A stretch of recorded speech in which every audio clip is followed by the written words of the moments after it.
تھوڑی ہمت پکڑ لیجئے کہ اب رمضان بہت قریب ہو گیا ہے اور دن گزرتے جا رہے ہیں، تو عبادت کو بہت زیادہ بڑھانا ہے اب۔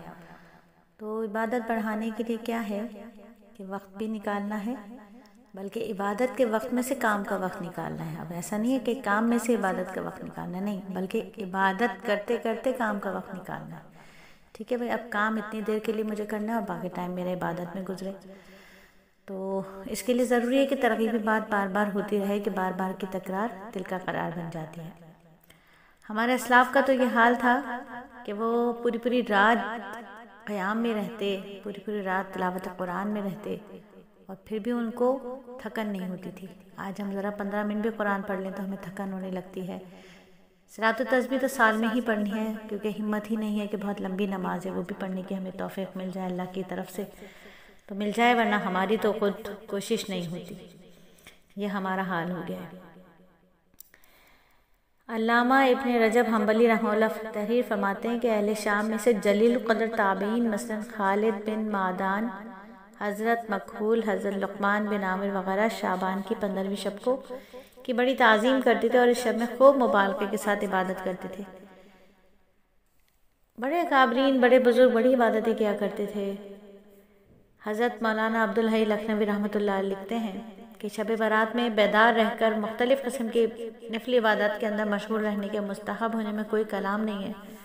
حکیم الامت حضرت مولانا اشرف علی تھانوی رحمہ اللہ تحریر کرتے ہیں کہ اس شب میں بیدار رہ کر عبادت کرنا افضل ہے، خواہ خلوت میں ہو یا جلوت میں، لیکن اجتماع کا اہتمام نہ کیا جائے۔ کل بڑے اجتماع ہوئے، لوگوں نے بڑے اجتماع بھی کیے، قبرستانوں میں ٹولیاں بنا بنا کر گئے۔ قبرستان کے آگے تو بڑا ایک گہما گہمی کا منظر تھا جو دیکھنے میں آیا۔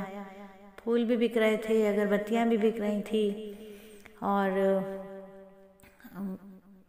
ایک پودا ہوتا ہے جیسے آپ تو پتہ نہیں کیا نام دیتے ہوں، لیکن اس کے اندر جو بیج ہوتا ہے اسے ہم سب تخم بالنگا کے نام سے جانتے ہیں، جو شربت میں ڈال کر پیا جاتا ہے اور بڑا سکون دیتا ہے دل کو، روح کو، جسم کو تقویت دیتا ہے، ٹھنڈا ہوتا ہے، جگر کی گرمی کو دور کرتا ہے۔ اس کے پتے کا رس نکال کر اگر کان کے درد میں ڈالا جائے تو اللہ کے حکم سے اس میں بھی شفا مل جاتی ہے۔ تو وہ بھی بک رہا تھا، تھیلیوں میں پانی بھر بھر کے وہ تھیلیاں بھی بک رہی تھیں، ایک عجیب ماحول تھا۔ تو قبرستان جائیں، لیکن ایک دفعہ جانا بس ٹھیک ہے، بار بار کا جانا ضروری نہیں ہے۔ اللہ رب العزت ہم سب کو ایسی بدعات سے بچائے جسے کوئی دین سمجھ کے کرے، ہر وہ کام جو دین میں بڑھایا جائے اس سوچ سے کہ دین کا حصہ ہے، وہ بدعت ہے، اور بدعت گمراہی، اور گمراہی جہنم میں لے جاتی ہے۔ جب ہم اس معاشرے پر نظر ڈالتے ہیں نا تو بڑی حیرت ہوتی ہے اور بڑا افسوس ہوتا ہے کہ کس طرح ہمارے ارد گرد لوگ اس بابرکت رات میں غلط افعال کر رہے ہوتے ہیں۔ اس مبارک شب کے ثواب کو عذاب سے اور برکات کو دینی دنیاوی نقصان سے بدل دیتے ہیں، باعث برکت رات کو سراپا گناہ اور معصیت بنا لیتے ہیں۔ نبی صلی اللہ علیہ وآلہ وسلم کی سنتوں کو چھوڑ کر طرح طرح کی بدعات، طرح طرح کی رسومات ایجاد کر لیے اور ان کو فرض کی طرح لازم سمجھ لیتے ہیں۔ ایسی فضول خرافات اور بدعات سے بچنے والے کو مورد الزام ٹھہراتے ہیں کہ آپ غلط ہیں، ہم صحیح ہیں۔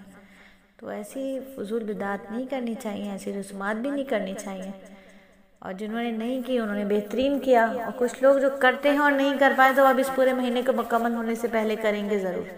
ان میں بہت ساری چیزیں ہیں جو پتہ نہیں کہاں سے سیکھی لوگوں نے، شاید ہندوؤں کے ساتھ زیادہ مراسم تھے ایک وقت میں، ہندو مسلمان زیادہ قریب قریب رہتے تھے، اس لیے وہاں کی رسومات بھی لے لی ہیں، اڈاپٹ کر لی ہیں۔ تو اللہ رب العزت ہم سب کو بچائے بدعت سے کہ بدعت گمراہی اور گمراہی جہنم میں لے جاتی ہے۔